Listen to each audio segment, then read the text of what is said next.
Llegamos hoy, amigo oyente, al Salmo 73. Y como hemos dicho al comienzo, usted puede dividir el libro de los Salmos según el Pentateuco. Y tenemos en los primeros 41 salmos la sección que llamamos Génesis.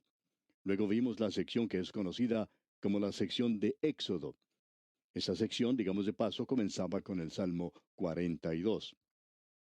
Llegamos ahora, comenzando con el Salmo 73, a la sección de Levítico. Y aquí es donde usted encontrará, aún desde el primer salmo de esta sección, que se menciona el santuario. Usted puede apreciar que en el libro de Levítico se menciona la adoración en el tabernáculo, luego en el templo, y este es uno de los grandes libros de la Biblia. Ahora, al llegar a la tercera gran división del libro de los Salmos, encontramos que el énfasis se pone aquí en el santuario, la casa de Dios. Pero, ¿qué enfatizará uno allí? Bueno, el libro de Levítico enfatizaba dos cosas: la santidad de Dios y también que sin el derramamiento de sangre no hay remisión de pecados. Así es que las dos palabras que se destacarán son santidad y sacrificio, y ellas figurarán destacadamente en esta sección en particular. Encontraremos aquí varios salmos maravillosos, y comenzamos con una serie que David no escribió. Estos son los salmos de Asaf, y este hombre era un músico, como dijimos, este salmo fue escrito por él. Comencemos entonces con este salmo de Asaf, el Salmo 73. Comienza diciendo en el versículo 1: Ciertamente es bueno Dios para con Israel, para con los limpios de corazón. En el mismo comienzo del Salmo se nos destaca que Dios es bueno para con Israel, la nación de Israel. Ahora, ¿quiere decir eso a todo israelita? No, está limitado a aquellos con corazón limpio. Ahora, ¿quiénes son ellos? Bueno, son aquellos que se han acercado con su sacrificio y que tienen un deseo de servir a Dios y que quieren andar con Él. Amigo oyente, en el día de hoy, si usted ha sido salvo, usted quiere andar con Dios, usted quiere tener comunión con Él, usted quiere ser limpio, quiere tener un corazón limpio. Y eso es algo que sigue naturalmente como el día sigue la noche.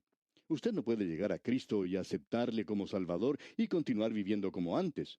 Si usted hace eso, usted no ha sido salvo en realidad. Esa es toda la historia, y creemos que es necesario asirnos a eso tenazmente en el presente. Por tanto, nosotros inmediatamente somos colocados en la presencia de Dios, pero somos colocados ante Él en base a que Él nos ha limpiado. Él es quien nos limpió. Cuando nos allegamos a Él, tenemos perdón de pecados y somos lavados, lavados con agua por la palabra de Dios. Nos damos cuenta que no solamente somos lavados por la sangre de Cristo, sino que somos lavados por la palabra de Dios.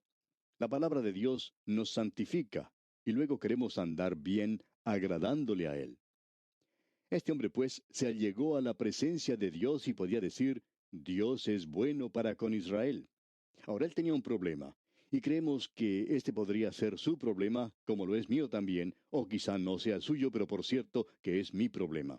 El problema es el siguiente: ¿por qué permite Dios la prosperidad de los impíos? ¿Y por qué parece que el pueblo de Dios sufre más que los otros? Eso nos ha preocupado muchas veces. Hemos visto que el pueblo de Dios pasa por pruebas, hemos visto al pueblo de Dios sufriendo. Luego hemos podido apreciar la prosperidad de los impíos, y en realidad es muy difícil comprender eso. El autor de estos estudios bíblicos, el doctor J. Vernon McGee, contaba lo siguiente: Cuando nació mi primera hijita, decía él, en el mismo hospital Dios tomó a esa criatura. Esa criatura murió allí. Yo solamente tuve la oportunidad de escucharla llorar. Eso fue lo único que esa pobre criatura pudo hacer en su vida: llorar. Pero por cierto que tuvo un mensaje para muchas personas, ya que a causa de su muerte pude escribir un libro con un mensaje que presenté en el entierro de ella, y debo decirle que nunca me olvidaré de ese día. En el hospital, continuaba el doctor Magui, en una sala al frente de la que ocupaba mi esposa, se encontraba una señora que era muy rica, que tenía amigos muy ricos también. Cuando los amigos llegaron, se pusieron a celebrar el nacimiento de una pequeña criatura, un muchachito, y ellos celebraban brindando con champaña, como muy contentos de tener esa criatura, quien era todo lo que ellos querían. Usted sabe cómo se ven a veces los recién nacidos, con sus caritas aplastadas, Pero aún así son cosas preciosas para sus padres. Todos nosotros creemos que nuestros hijos recién nacidos son los más hermosos que existen. Pues bien, continuó el doctor Magui, esta gente estaba muy contenta y se puso a celebrar brindando con champaña. Ellos eran muy ricos. La enfermera nos dijo que ellos eran una de las familias más ricas de la ciudad. Yo salí, continuaba el doctor Magui, por un rato y quería olvidarme de todo. Salí a un balcón que tenían allí y me senté afuera, ya que era verano. Clamé a Dios y debo ser bien honesto aquí. Aún hasta el día de hoy no comprendo por qué Dios se llevó a nuestra hijita y dejó a aquel otro muchachito. Bien, ellos tenían dinero, eran muy ricos, por supuesto, vivían en abundancia. Aún hasta el día de hoy he visto cosas que aparecen escritas en los periódicos acerca de esta familia. Y ese niñito que nació entonces probablemente era ya un adulto y tendría la misma edad de mi hija si ella hubiera vivido. Y hablando honradamente, debo decirle que yo no comprendo todo esto, no tengo la respuesta. Y alguien quizá me diga, bien, entonces usted, que es pastor, ¿no tiene la respuesta? Bueno, dice el doctor Magui, no tengo la respuesta. Entonces, ¿cómo puede usted consolar a otros? Bien, puedo decirle que yo no tengo la respuesta, pero sé quién la tiene. Y él me ha dicho que debo caminar con él por medio de la fe. Él me ha dicho que la forma de probarme es poniéndome en la oscuridad. Luego yo extiendo mi mano y me tomo de la de él. Y él me ha dicho, tú puedes confiar en mí. Y yo no sé por qué, pero él sí lo sabe. Y algún día, amigo oyente, él me lo va a explicar. Hasta aquí las palabras del doctor Magui. Ahora, el escritor de este Salmo 73, Asaf, tenía el mismo problema. Él era un músico y un levita y tenía un problema similar. Quizá usted también tenga un problema parecido. Es algo bastante difícil de comprender. Notemos ahora lo que él dice en los versículos 2 y 3 de este Salmo 73. En cuanto a mí, casi se deslizaron mis pies, por poco resbalaron mis pasos, porque tuve envidia de los arrogantes, viendo la prosperidad de los impíos. Dios es bueno para con Israel, Él es bueno para con el remanente, y Asaf es parte de ese remanente, pero él tiene este problema. Asaf dice, he mirado a mi alrededor en esta nación, y me doy cuenta que los impíos entre nuestro pueblo son los que están prosperando, y los buenos no lo están haciendo. Escuche usted lo que dice aquí en los versículos 4 al 6. Porque no tienen congojas por su muerte, pues su vigor está entero. No pasan trabajos como los otros mortales, ni son azotados como los demás hombres. Por tanto, la soberbia los corona, se cubren de vestido de violencia. Ellos son muy soberbios, tan soberbios como este matrimonio al cual hizo referencia el doctor Magui. Son soberbios, arrogantes, llenos de orgullo. Y luego Asaf dice algo más en el versículo 7. Los ojos se les saltan de gordura, logran con creces los antojos del corazón. Hay gente que tiene de todo lo que desea. Quizá ellos no lo podrán disfrutar tanto como aquel que no tiene tantas cosas, porque cuando uno que es pobre obtiene algo, entonces sí que lo puede disfrutar. Pero no es lo mismo con esta gente que tiene de todo. Siempre lo han tenido así. Luego, al leer este salmo, uno se puede dar cuenta que los ojos de esta gente están lagañosos, nublados. Ellos han estado bebiendo demasiado, demasiada vida nocturna. Y el versículo dice, los ojos se les saltan de gordura, logran con creces los antojos del corazón. Y el versículo 8 continúa, se mofan y hablan con maldad de hacer violencia, hablan con altanería. A ellos no les preocupa pisotear a los pobres. Los ricos en muchas partes son los que escriben las leyes de los países y luego ellos son los primeros en desobedecerlas, pero ellos obligan a los pobres a cumplirlas. Sin embargo, uno puede mirar dónde están los ricos en el presente.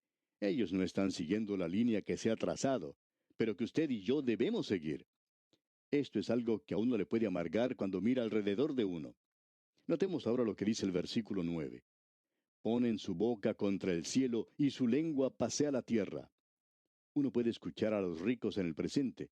Ellos son los que siempre están apareciendo en la televisión, ellos son los que aparecen en las noticias. Y su lengua pasea la tierra. No hay nada mejor que la radio y la televisión para que ellos hagan esto.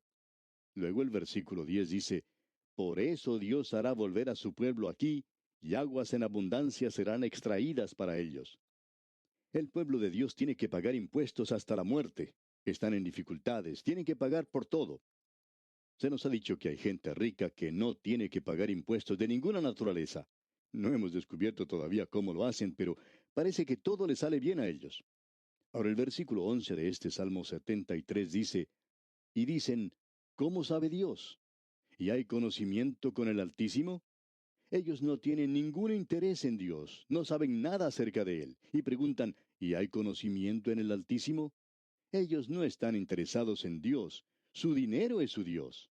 Y el versículo 12 continúa, He aquí estos impíos, sin ser turbados del mundo, alcanzaron riquezas. ¿Le molesta a usted eso, amigo oyente? A mí me ha molestado en algunas ocasiones.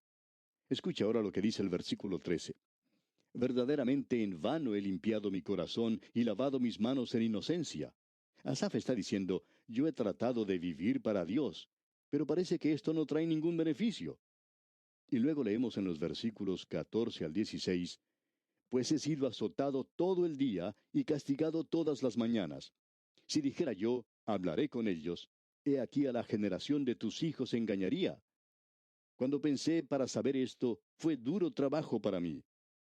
Asaf dice, esto me está preocupando, no puedo dormir de noche. Y luego llegamos a la respuesta. Leamos el versículo 17. Hasta que entrando en el santuario de Dios, comprendí el fin de ellos. No es en esta vida, sino en el final. Y esa es la razón por la cual el Señor Jesucristo solamente contó una historia tratando este tema, que es acerca del hombre rico y del hombre pobre. Él quería ilustrar lo que ocurría después de esta vida. Uno era rico y el otro era pobre.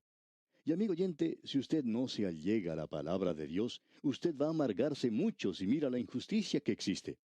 Pero cuando se acerca a Él y lee una historia como esa, usted se dará cuenta que Dios hoy juzgará a los ricos. Ese hombre rico mencionado en esa historia fue a parar a un lugar de tormento y allí se encuentra hoy. Ese fue su fin. Pero si usted hubiera observado su funeral, quizá no hubiera podido ver nada como eso, porque todos los que estaban rodeando su féretro estaban tratando de hacerlo entrar al mismo cielo. Todos estaban diciendo cosas buenas acerca de él, cuánto había dado a las obras de caridad y todas esas cosas por el estilo. Pero amigo oyente, él estaba allá en un lugar de tormento. Pero aquel otro pobre hombre a quien ni siquiera le dieron un entierro decente, quizá simplemente arrojaron su cuerpo a un basural, sin embargo, los ángeles lo tomaron y lo llevaron a la misma presencia de Abraham. Y debemos aclarar aquí, amigo oyente, que este hombre pobre no fue al cielo porque era pobre, sino porque siempre se acordó de Dios, porque amaba a Dios, su mayor riqueza era Dios mismo. Usted debe permanecer muy cerca de Dios, amigo oyente, si no quiere amargarse y volverse cínico al mirar este mundo y observar lo que ocurre a su alrededor. Y esa es la razón para la existencia de un santuario, como se ha mencionado. Y en mi Dios, amigo oyente, es en quien usted puede confiar en el día de hoy. Yo no tengo la respuesta a sus dudas porque yo no tengo la respuesta a mi pregunta tampoco, pero conozco a alguien que la tiene. Pero él no dijo que me lo iba a decir ahora mismo. Él simplemente dijo, confía en mí, yo tengo la respuesta. Y algún día, amigo oyente, en su presencia, él me lo explicará. Mientras tanto, yo debo mantenerme con el conocimiento de que él algún día me va a mostrar que lo que él hizo era mucho mejor. No comprendo eso tampoco, amigo oyente, pero eso es lo que él va a hacer. Este es un salmo maravilloso. Y como resultado de todo esto, ¿qué es lo que va a hacer Asaf? Bueno, escuche usted lo que dice aquí el versículo 23. Con todo, yo siempre estuve contigo, me tomaste de la mano derecha. Ya le había dicho, amigo oyente, que él tomaría su mano. Él ha tomado la mía. Él me ha dicho, camina conmigo. Esa es la lección que uno puede aprender de esto, y esto es lo que el salmista está diciendo. Me tomaste de la mano derecha. Ahora el versículo 24 continúa, me has guiado según tu consejo, y después me recibirás en gloria. Yo estoy con él en el día de hoy, amigo oyente, y puedo decir junto con el apóstol Pablo en su carta a los Filipenses, capítulo 1, versículo 6, estando persuadido de esto, que el que comenzó en vosotros la buena obra, la perfeccionará hasta el día de Jesucristo. No me diga que él no va a hacer eso, porque eso sucederá tal cual él dijo. Y ese es el mensaje de este salmo. Leamos una vez más este versículo 24. Me has guiado según tu consejo, y después me recibirás en gloria. No puedo pedir nada mejor que eso, amigo oyente. Así es que simplemente confiaré en Él hoy. Y si a usted no le parece mal, pues yo voy a continuar con Él. Y bien, llegamos ahora al Salmo 74. Una vez más tenemos ante nosotros al templo, y el templo está siendo profanado. Es un salmo masquil, no de David, sino de Asaf. Él es un levita y músico en el tabernáculo. Escuche lo que dice el primer versículo de este Salmo 74. ¿Por qué, oh Dios, nos has desechado para siempre? ¿Por qué se ha encendido tu furor contra las ovejas de tu prado? Y luego él clama en el versículo 2. Acuérdate de tu congregación, la que adquiriste desde tiempos antiguos, la que redimiste para hacerla la tribu de tu herencia, este monte de Sión donde has habitado. Aquí estamos hablando de geografía, y debe ser esa tierra y en aquel lugar donde se encuentra ese pueblo hoy. Notemos ahora los versículos 3 y 4 de este Salmo 74. Dirige tus pasos a los asolamientos eternos, a todo el mal que el enemigo ha hecho en el santuario. Tus enemigos vociferan en medio de tus asambleas, han puesto sus divisas por señales. Ahora, ¿qué fue lo que sucedió? Jerusalén ha sido profanada varias veces. Ha sido profanada cuando la invadió Antíoco IV Epífanes el Sirio, quien estaba en la línea de ese gran general que fue Alejandro Magno, la familia del cual presidió la nación de Siria. Antíoco IV se aprovechó de las naciones que existían entre los judíos para saquear y profanar el templo. Él llegó y vació caldo de cerdo sobre los vasos santos y convirtió el templo en un santuario de Zeus. En el capítulo 8 del libro de Daniel se le llama a esto la prevaricación desoladora. Más adelante fue Tito quien destruyó a Jerusalén. El Señor Jesucristo había hablado acerca de él en su discurso pronunciado en el Monte de los Olivos y que es mencionado en el Evangelio de Lucas. Así que esto ha sucedido dos veces. Jerusalén fue destruida cuando llegó Nabucodonosor. No sabemos si él habrá llegado a profanar el templo. Él simplemente dejó todo hecho cenizas. Ahora esto mira hacia el futuro, hacia otro día que se acerca, cuando el templo será reedificado y una vez más será profanado en aquel día que está por venir. Y este es un clamor a Dios para que Él libre a su pueblo.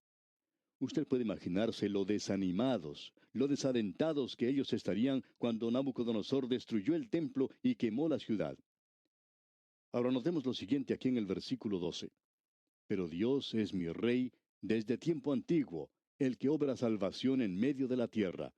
Luego en el versículo 18 tenemos unas palabras maravillosas. Leamos. Acuérdate de esto, que el enemigo ha afrentado a Jehová, y pueblo insensato ha blasfemado tu nombre. El enemigo se ha apoderado de nosotros, y hay muchos en la nación de Israel que han actuado de manera insensata. Ellos no se han vuelto hacia Dios. Sin embargo, el remanente, en el versículo 19 vemos, no entregues a las fieras el alma de tu tórtola, y no olvides para siempre la congregación de tus afligidos. Ellos están clamando, sálvanos Dios en medio de estas dificultades. Amigo oyente, no importa lo malos que sean sus problemas, Él está mirando hacia aquel día. No sabemos cuál es su problema, amigo oyente, pero cualquiera que sea, y quien quiera que usted sea, Él lo librará. Él liberó a su pueblo de situaciones mucho más difíciles de las que nosotros tenemos, y en el futuro Él va a hacer un trabajo mucho mejor que eso. Ahora en el versículo 22 leemos, levántate, oh Dios, aboga tu causa, acuérdate de cómo el insensato te injuria cada día. Nuevamente el llamado a Dios para que actúe en victoria. Y esta es una oración que reconoce esto. Y así llegamos al Salmo 75, que es una oración, un cántico, un salmo de Asaf. El anterior, el Salmo 74, había sido una oración de Asaf, y era una instrucción diciéndole a usted que puede confiar a Dios todos sus problemas. Tenemos ahora aquí un cántico de libertad, un cántico del triunfo que llegará, y es por tanto un salmo de fe. Escuche usted lo que dice aquí el primer versículo de este Salmo 75. Gracias te damos, oh Dios, gracias te damos, pues cercano está tu nombre. Los hombres cuentan tus maravillas. Dios protegerá a su pueblo finalmente en este mundo. Es algo maravilloso lo que se nos declara aquí en este Salmo 75. En este Salmo, en el versículo 2 leemos, al tiempo que señalaré, yo juzgaré rectamente. Eso quiere decir que cuando Él venga, lo hará en un tiempo que ya ha sido establecido. Cuando nuestro Señor anduvo por este mundo, Él ocupó un lugar de humillación propia, es decir, se humilló a sí mismo, Él la tomó por sí mismo, y Él dijo que nadie sabía cuándo iba a volver. Ningún ángel lo sabe, ningún hombre lo sabe. Aún Él, cuando estuvo aquí, tomó ese lugar y dijo, ni aun el Hijo del Hombre sabe, solo mi Padre que está en los cielos, Él sabe cuál es ese día. Y Él vendrá en el día señalado, amigo oyente. Uno no puede hacer que se apresure. Él llegará cuando sea el día señalado. Ningún hombre conoce ni el día ni la fecha. Hay algunos maestros proféticos en muchas partes en el presente que parecen tener una comunicación directa con el cielo. Todos ellos parecen saber, pero nosotros no sabemos. Y estoy seguro que tampoco lo saben otros. Hay algo importante que debemos notar aquí, y es que existe un tiempo señalado que se acerca. Ahora, ¿de dónde vendrá la ayuda? Leamos el versículo 6 de este Salmo 75. Porque ni de oriente ni de occidente, ni del desierto viene el enaltecimiento. Como usted se da cuenta, amigo oyente, aquí no se hace mención al norte, porque de allí es de donde viene el enemigo, y solo Dios podrá ser capaz de libertar a este pueblo. Mira hacia el futuro y eleva una oración de agradecimiento antes de que esto tenga lugar. Qué maravillosos son estos salmos, son realmente una bendición a nuestro corazón. Y aquí, amigo oyente, vamos a detenernos por hoy. Dios mediante, en nuestro próximo programa, entraremos a estudiar el Salmo 76, y le invitamos a que nos acompañe y saque de cada estudio el mayor provecho para una mejor relación con el Señor. Será pues hasta entonces, amigo oyente, que el estudio de hoy haya llevado a su alma una dosis de aliento para caminar en estrecha relación con el Señor. Esa es nuestra ferviente oración.